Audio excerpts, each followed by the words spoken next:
If you live in a society, do you owe it anything? Like, what if you just stay home, play video games, order DoorDash, and do absolutely nothing? Is that wrong? Or is it fine to just exist and do nothing? Well, this question has a name. It's called political obligation. Do we have a moral duty to give back to society? One of the earliest answers actually came from Socrates. When the city of Athens sentenced him to death, he had the opportunity to escape and run away. But Socrates refused. He said, "The city raised me, I accept the rules." So even if he disagreed, he ended up staying anyway. This became known as the benefits argument. If you've enjoyed safety, education, and roads, maybe you do owe something back. This brings us to the fair play argument. Philosopher Hart said that if society works like a team project, where everyone follows the rules and helps each other out, then it's not fair for one single person to enjoy the benefits without doing their part. You don't get a trophy if you didn't play the game. You can't ride the bus if you didn't buy a ticket. That is what free riding means. You take, but you never give back. But then someone might say,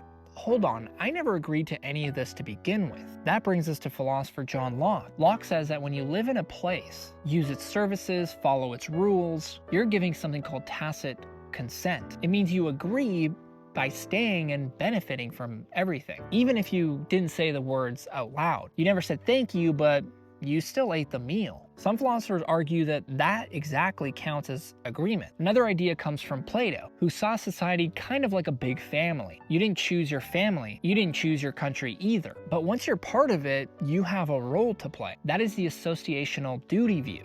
Being in the group means you have group responsibilities. It's not about what you chose, it's about where you belong. And finally, there was Immanuel Kant. Kant believed in something called natural duty. He said we have a moral duty to help build a world where freedom and justice are protected, even if we don't necessarily agree or if we're tired. If we can help make things better, then we should. So are you forced to contribute to society? Well, no one can make you, but philosophers from Socrates to Locke to Kant say you might still owe something to society because technically you are physically here and you are benefiting.